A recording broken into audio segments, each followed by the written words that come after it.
Hello, everybody. I'm bringing back an old installment of A Brief Look At. It's a series I used to do that would talk about the history and lore of given a mobile suit. In this video, we're going to talk about the Federation's own RGM-79 GM. With the onset of the One-Year War, the Federation didn't take the Zeon's mobile suit threat to heart. Not until the Principality of Zeon military had completely decimated the Earth Federation Space Force with the mass production MS-06 Zaku-2 in the Battle of Loam. The Federation would capture and disable or disabled or destroyed Zaku's in the attempt to help further their own mobile suit development.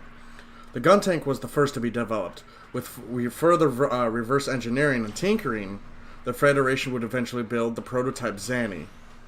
The Zanny being a nasty conglomeration of Zeon and Federation technology, and it was barely functional. With the collected data from the Zanny, the gun cannon would follow suit. Then, of course, the RX-78-1 and the RX-78-2. While the data from these projects came the following RGM-79 GM ground type.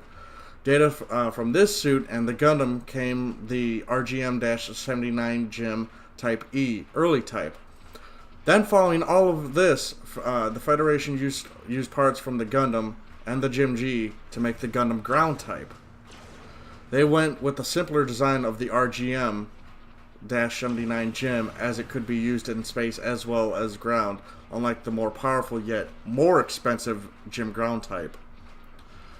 When it came to the production of the GM, the phrase quantity over quality was used. The introduction of the GM at the Battle of Jaburo, where some were carrying the very same rifle that the Gundam carried, some even with the same backpack as the Gundam, giving the double beam saber backpack. Though the few that had a setup like that were acting as guards for highly secure locations, though this is yet to be proven. While it was new, most gyms didn't carry the beam spray gun due to the Federation not being able to mass produce that just yet. So most were carrying machine guns and bazookas. With the introduction of the GM, it outperformed the older Zaku type suits, while DOMs only slightly outperformed it. When the war moved back into space, though, when the GM started to shine, able to outdo the Rick DOMs in almost every way, and by then the Federation was able to mass produce the beam spray gun, increasing its firepower. By the time the Gelgug entered the fray, most ace pilots on the Zeon side had perished, while Federation and had quite a few battle-hardened pilots, and by then the Federation's victory was all but assured. This was the first in a long line of GMs to be produced by the Federation, and the RGM line would last till the end of the Federation itself.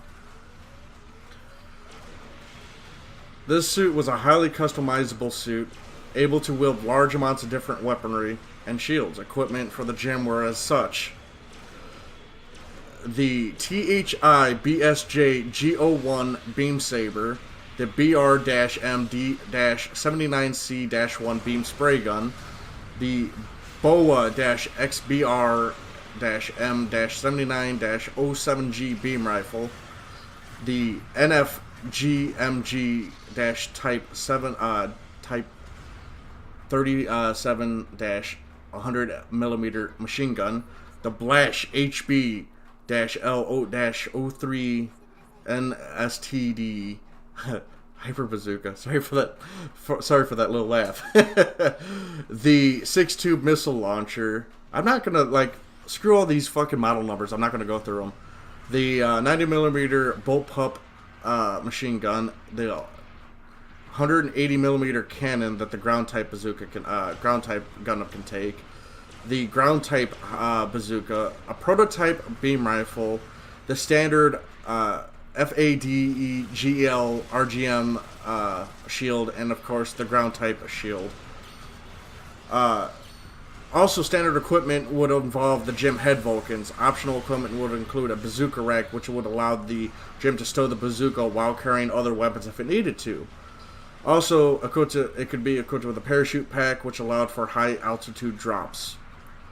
And so that's the info for the RGM-79 GM, a rather unbecoming suit, but one that truly helped turn the tide of the war for the Federation. Now, for this game, the RGM is, of course, one of your most basic suits. Doesn't really have anything going for it, to be honest, but its utility and its ability to respawn rather quickly really helps in battle in this game. The fact that you can equip the beam spray gun and put both auxiliary generator parts on it essentially means you can full auto your beam spray gun and have little problem with putting the DPS out on somebody and really keep the damage up on them. And once you got someone stunned, you can move up with their beam saber. Now at level 5 is when they obtained the skill balancer, which allows you to melee out of the landing animation. The RGM-79 GM is a rather average suit, and it doesn't really perform any job really well, as it's supposed to be a balanced suit, and that's what it does. It's a very balanced suit. Its melee and range are both, I'm pretty sure, if I'm not mistaken, pretty even down the line in this game. And in most games, that's what it plays for, is it's a very middling suit. In some games, it's actually outperformed by Zaku's, which actually a lot of Outward games and TV shows have the Gym losing on average to the Zaku, which is kind of odd. Look at MS Igloo. I mean, yeah, a lot of gyms would kill Zaku's and Gyms and Doms, but a lot of, one of my favorite scenes in MS Igloo was when these two Gym Kais landed on this asteroid or whatever it was and get hosed by a Zaku one. Out of character for this video, but the RGM is a 79 GM is a mass production. It's just a average suit, and it did help in every way to help further Federation's ability to get Zeon off the planet, and would eventually spawn much more customizable suits, such as the wonderful Gym Kai, the Gym Custom, and one of my personal favorite Gym variants, the Gym Guard Custom. And I know one of Canty's favorite suits, the Gym Sniper Custom.